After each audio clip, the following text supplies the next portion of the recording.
Somste, Zezebrakatala Babros Fidegastas Yedegastes, O Rabadoski Don Grato Pratakabaya, Marabadoska Don Jala Gabrande Kevastobrades, Ropotoko Broska Diga La Grasta La Bradegadesta, O Zagada La Braga Doga Sofradia, Lagabadoski Jan Jovrande Kedegraste, Lipra Sofra Kita La Raba di Dazzonde Italia, Lecra Sofra di Gamando Paze, La Crasopro de Cabada Gasta, La Grasofri da Badanske Zote, Ligadora Cabada Gazegadosa, La Grossa Greta Gopra de Kadoska Desha, Lipro Fadena, Ligarabangra Dovande, Crasco Vonda Caleba Pradia Tovagaste. Oh, hallelujah. Oh, hallelujah. God. Kimo Nzambe, hallelujah. Kimo Nzambe. Tata mulingami. Topese masanjoli. Lord, we thank you today. We honor you. For you are good. You are abundantly good. You are abundant in mercy and truth. You are merciful. You are compassionate and kind. Lord, that's who you are. We thank you for your love. Thank you for the Holy Spirit, the blessed gift, the best gift ever that anyone could ever have, the Spirit of the living God. Molimo ya Nzambe abomo toyambi molimo santo na mitema na biso toyambi molimo santo po atangisa biso liloba na po esi molimo santo révéler ba vérité ya mitema na biso na liloba na yo na kombo nkolo Yesu tondisa mitema na biso na pole tata molinga mi ya seko polo totondi atondo pona maloba opesi ngai na hando vérité no das nyonso na kombo nkolo Yesu kolo lolenge na zoloba na batu no lelo tika molimo ya Nzambe bomoi ezala epai na bango na komba bokeseni ya nkolo Yesu Kristo tika ete botondisa molimo no ekota na baspe nyonso bomoi na bango oui na komba nkolo Yesu amen kembo na Nzambe haleluya oh kembo na Nzambe kembo na Nzambe kembo na Nzambe oh boyebi oh eza sanza na biso esengo amen esengo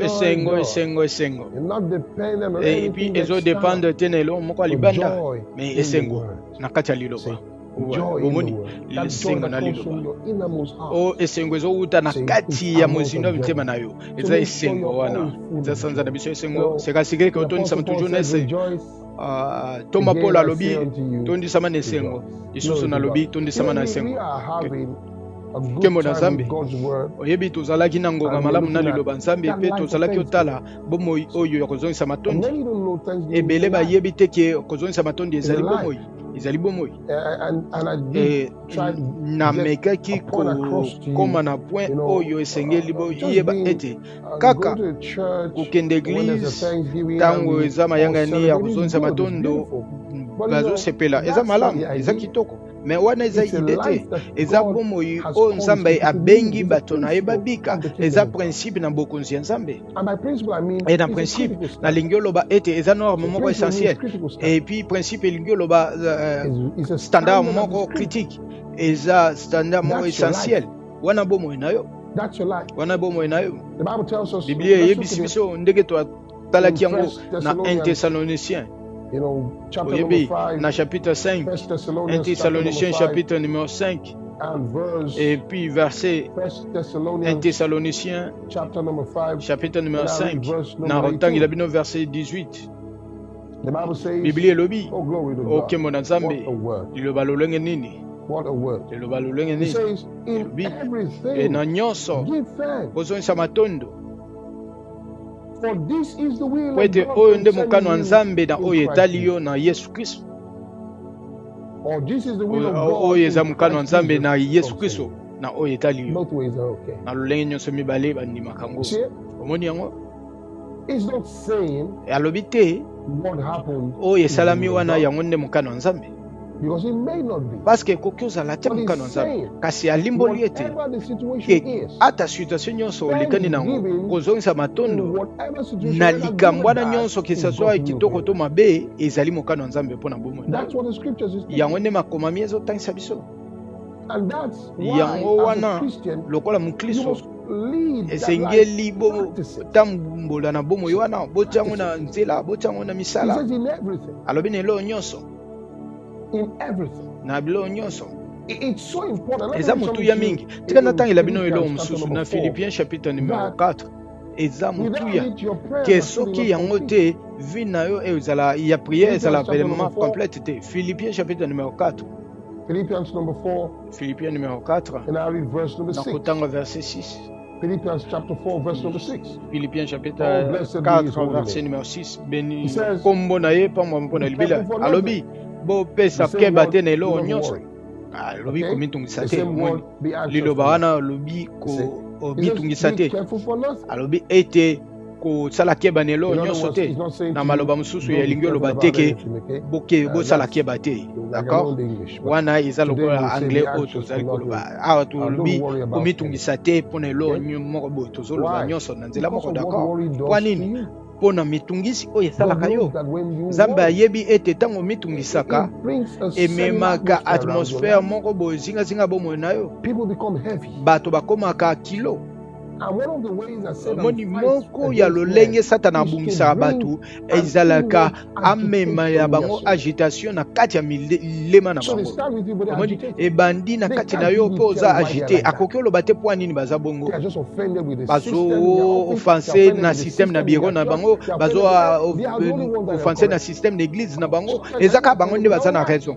Des fois kutu bazo offense na bomoi na bango moko bazo offense bazaka agité bazana kanda et puis bakoki comprendre te pourquoi bazala kanda wana eza attaque.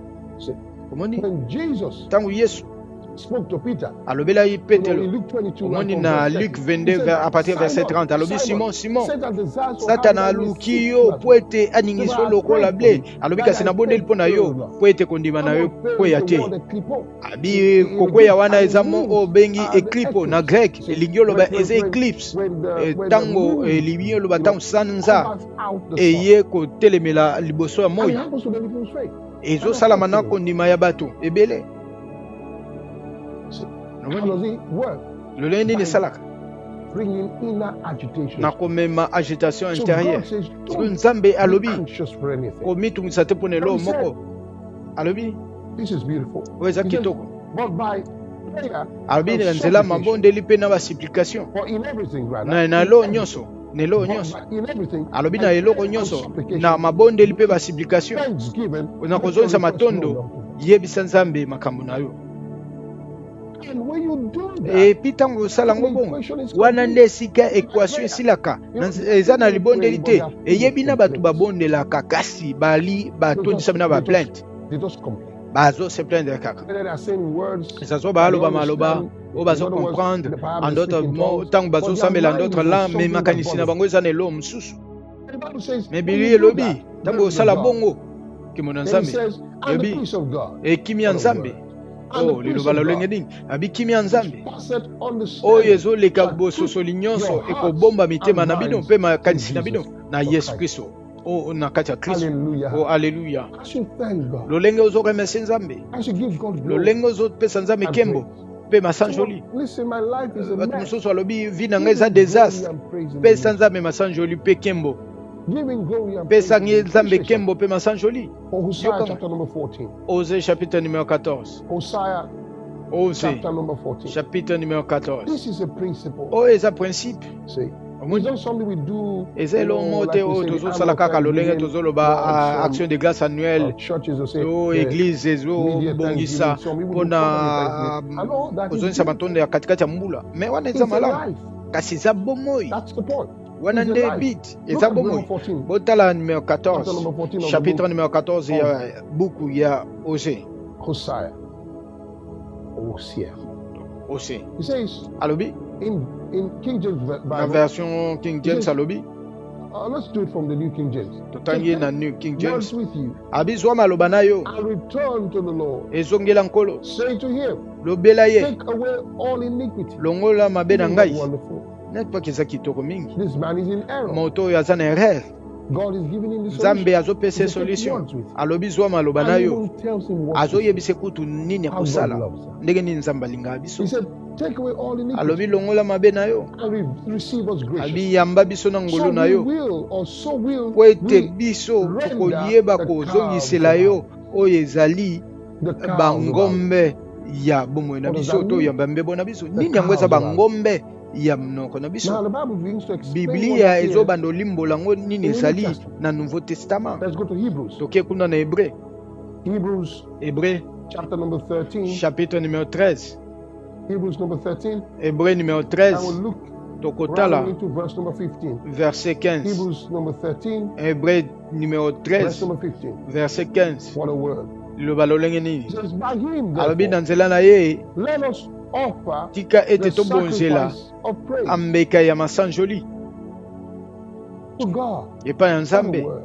Liloba By lolenge him, nini? therefore, Na let us nzela na offer ye the sacrifice tika of ete praise tobonzela to God. bambeka ya masanjoli epa na Nzambe.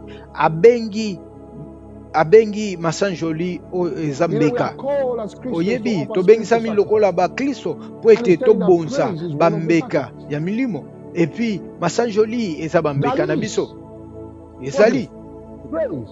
masanjoli The fruit of bambuma our lips. ya lolemo na biso. That is Yango of wana our lips. bambuma ya bambebo na biso opesaka To his matondi name. Hallelujah. na kombo na ye. That's the Haleluya. fruit of our lips. Wana nde bambuma ya That's the bambebo na fruit of biso. our lips. Wana nde bambuma ya bambebo na biso Giving thanks kozongisa matondi to his name. na kombo na ye. Giving thanks Opesaka to matondi his name. na kombo na ye.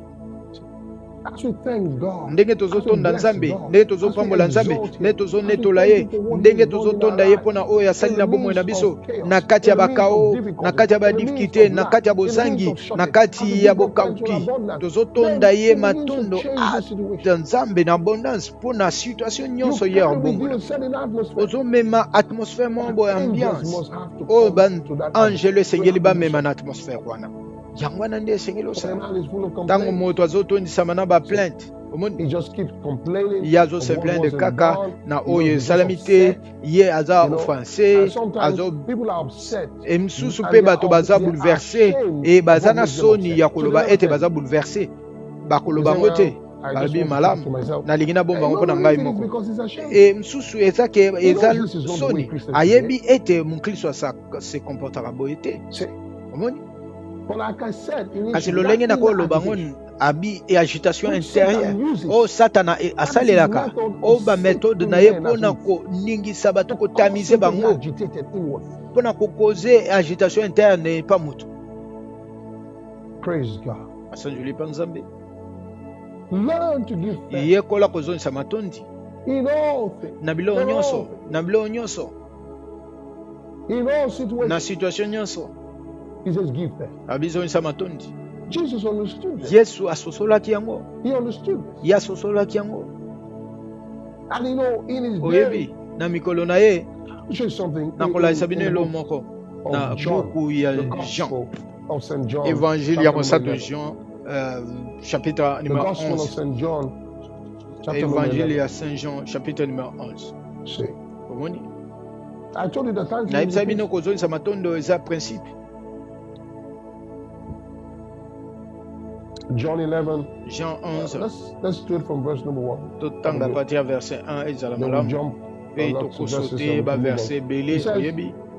Alobi in verse 1, na verset 1 now a certain man moto moko was sick, alaki maladi named Lazarus, kombo na ye of Lazare Bethany, ya Betani, the town of Mary engomba ya and her Marie sister pe Martha. ndeko na ya mwasi Marthe. Okay? Then Alors the Bible tells us Biblia elobi in verse number 2, na verset 2 it was that Mary eza Marie who wana anointed the Lord ye nde with oil atiaki and wiped his mananasi ya feet kitoko with mpe her hair. apangusaki na His brother makolo ya Lazarus Yesu was na sick. suki na ye. O Okay? ndeko na ye Just azalaki for maladi emphasis and for clarity. oyo azobeta sete Then tout in simplement verse mpona number 3, clarté. Na verset 3 the Bible says Biblia elobi in verse number 3, na verset 3 therefore he ceased abi to send unto ndeko him, na ye saying, atindaki Lord, maloba epai na ye he alobi sent word nkolo to Jesus, the Lord, atindeli Yesu maloba behold, abi he tala whom thou lovest is oyo sick. olingaki mingi.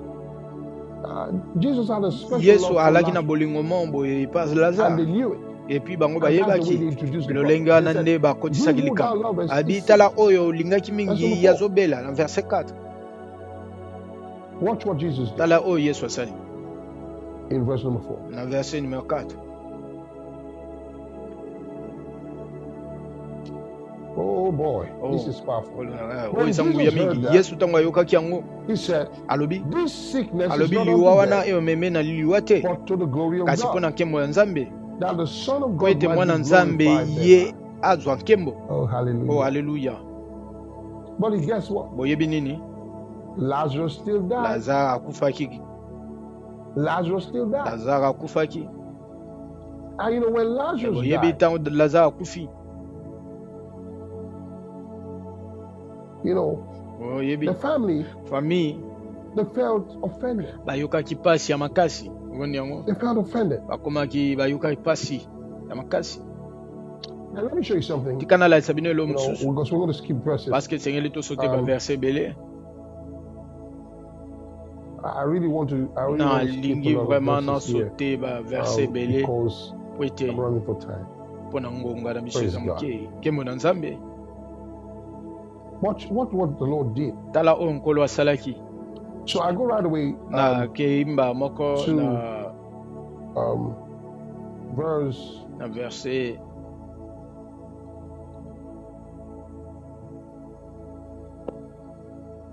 number 39. numéro 39. Now Jesus insists Siko to Yesu go azobeta sete to the tomb of Lazarus. pona kokende na ekunda ya Lazare. And there he when he got Tango there, akomi the Bible kuna says, and Biblia Jesus elobi said, e "Take Yesu away the alobi stone." bolongola libanga.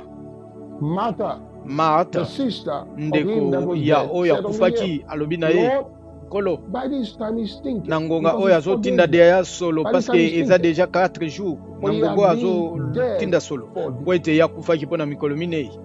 So his body has started Nzoto na decomposing. ye ebandaki deya kokabwana. But look at what Jesus did. Etala oyo Yesu asali.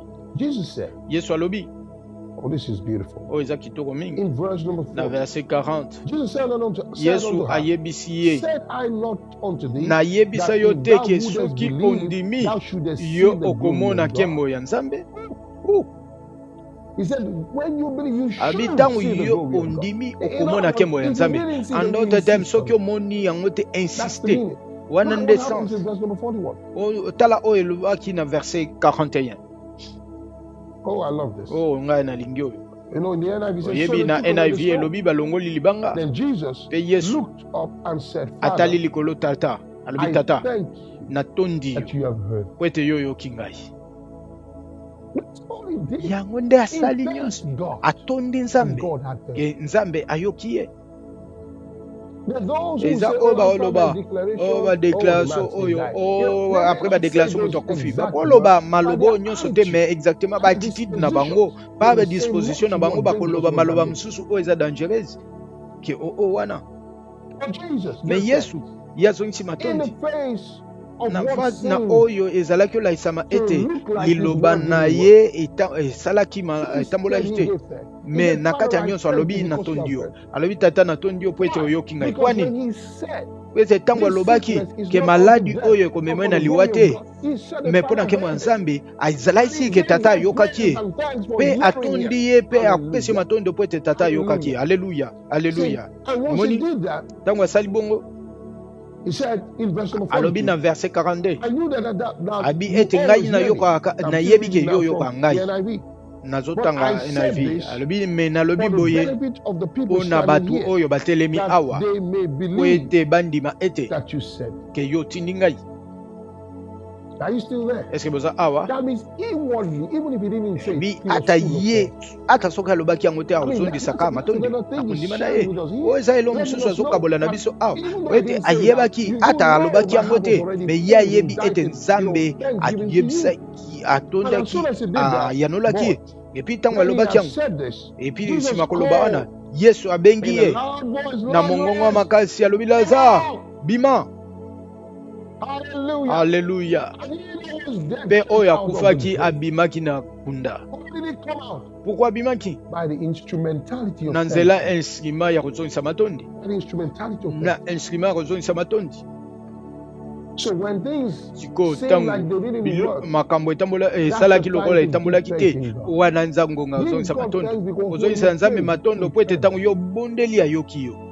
Est-ce que bondeli lobi we na bondeli pesa nzambe matonde po eta yoki biblia lobi ete wete biso to yoki ete ayoka biso to yebi pe ete to yambi ba onyoso to sengaki na ye yango wana tozopesa matonde ese boza awa tozopesa matonde wana nde bomoi na yo wana nde bomoi na yo oyebi na yebi professeur moko bambule belele ki ta na laki visite moto na zo visite libota pe bana na ye na mona ki loro moko na moto tango azonga ndako soki akoti na ndako akopesa mutu mbote ki akolobesa mutu te sima akotika ka biloko amemi nyonso azalaki omeka eloko liboso asala azongisa matondi. Oyebi natalaki pena yango malamu na bomoi na ye natalaki yango pena malamu na bomoi na ye azongisa kaka matondo ata so mokolo ezalaki ndeni eloko liboso oyo akosala soki akomi na kati ya ndako na ye azongisa matondi. Ebele bayebi yango te ezolinga oloba te ke na ta nyonso bamikolo nyonso na ye ezalaka malamu te me ezalaki makolo ya malamu mpe ya mabe me malgré nyonso ye atodisamaki na action de grâce wana esengeli ezala bomoi na yo alleluya ozongisa matonde epa nzambe soki ozobondela mpona bana na yo kobanga te koloba eloko ya mabe te koloba eloko désagréable te mais ezongisa matonde epa nzambe po ete obondeli mpona mwana wana akomonana aza ti akomonana ke aza dégénéré kasi yo koba opesa nzambe matondi koba opesa nzambe matondi mpe lokola lazare ata soki akufaki ye abimaki na kunda ata boni garso ake mosika na makambo ya mabe to aza na influence ya mabe na bomoi na ye akobima nkembo na nzambe définitivement akobima alleluya topesa nzambe matondi bisikoyo nalingi otonda nzambe mpona lobiko na yo boni okokaki ofuta boni olingi ozala reconnaissant epanza eyebi bamosusu balobi nabotami esika naza na molimo santo eske oyebi nani molimo santo azali ntango nzambe apesi yesu kristo wa nazareti apesi yo ya ye nyonso motuya apesi yo kaka katikati te apesi yo nyonso ya ye ya mobimba apesi yo molimo santo apesi yo oyo ya ye nyonso est-ce que kozala reconnaissant mpona ngo tata tosanjoli totondi yo mpona molimo santo totondi yo mpona molimo santo kambo oyo ya motuya oyo opesi biso oyo akonte ofutaki mpona biso papa toza reconnaissant lakisi na biso oyo azotangisa biso liloba na yo oui oyo azokowete oyo azokomisa bomoi na biso confortable matondo précieux père totondi yo mpona molimo santu totondi yo mpona molimo santu oyo azopesa biso makasi totondi yo mpona molimo santu oyo atelemi na ngambo na biso ntango nyonso ntango toyebi ke molimo santu azosunga biso mpe kosunga biso matondo toza reconnaissant alleluya oyo azopesa biso perspicacité mpe prévoyance ya liloba na yo toza reconnaissant mpona molimo santu mpona ministère ya liloba na yo ndenge ezotangisa biso butu mpe moi ofungola mitema na biso mpona kokomprendre makambo ya royaume ya nzambe totondi yo nzambe mpona liloba na yo toremercie yo mpona liloba na yo mpona molimo santu oyo ezotangisa biso liloba na yo toza reconnaissant alleluya alleluya totondi yo mpona don ya sali na biso totondi yo mpona bomoi ya seko oh alleluya oh tokokaki te ofuta prix éternel te matondo mpona offre oyo opesi biso gratuitement totondi yo monkolo yesu oyo okotisi na bomoi na biso toza reconnaissant epa na royaume ezala epa na yo nguya ezala epa na opeke mbwe ezala mpona libela totondi yo topamboli kombo na mosantu matondo nkolo tohonore yo na kombo nkolo yesu kristo amen alleluya alleluya oh les gars session oyo kaka ya kozongisa matondo eza na nguya kasi moto moko azoyoka ngai nano mbotama sika te oyo eza opportunité na yo ya kopesa motema na yo epa yesu kristo bomoi ya kozongisa matondo mona yango yo nano oyamba bomoi ya seko te olobi nde nini basala biblia elobi soki ondimi na motema okokoma na bosembo kasi na monoko na yo okotatola po ete ozwa lobiko sikoyo na kokamba yo na mabondeli epa nzambe na kotamwa maloba na monoko na yo me eza maloba na ngai te yo komisango maloba na yo mpo na kosunga yo okomunike na nzambe soki oza pre kende mpe loba oyo o nzambe na likolo na kombo ya yesu nandimi yesu kristo akufa mpo na mosumu na ngai e osekwise na bawe mpona kosikolama na ngai And in the name na of the kombo Lord Jesus ya Christ, Yesu Kristo ya Nazareti, I declare now na tato lisiko that Jesus ya Christ Yesu Kristo is the Lord alinkolo of my life. ya bomo na ngai. Hallelujah, hallelujah, And I receive hallelujah. eternal life Na yambi into my bomo ya spirit. seko na molimo na ngai. I receive the remission of Na sins in my yambi soul. bo libsa mi And I masumu proclaim pona that molema na I'm ngai. born Na again tatoli ete na boto from mi this boto day masika forward. kubanda lelo pe In the libila name na kombo of Jesus ya Christ. Yesu Kristo. Amen. Oh, Amen. Oh, I'm so full of joy. na toni Can samine I just sengo. pray for you? Father, Eske in na the ko name of bondela pona Jesus, yo tata na kombo thank you nkolo for Yesu. those who have Matondo pona ba said oyo this prayer basali to you libondelo today epa na on olelo account of hearing this na message. lolenge bayoki Lord, may your message name be oyo. named upon them. Kolo tika ete The liloba na name ezala of the likolo Lord na bango. Jesus. Kombo Be nkolo named Yesu. upon each and every one of them. Ezala likolo moko Yes. moko na bango. Oui. May you surround them as the Zingela mountains bango around about lolenge bango Jerusalem mba bazo zingela and keep them Jerusalem. by the Pe power of your batela bango word. na nguya ya kombo Yes, da may yo. you cause your word to Po ete grow in liloba na them. yo ekola na kati Yes, na and bango. cause Oui.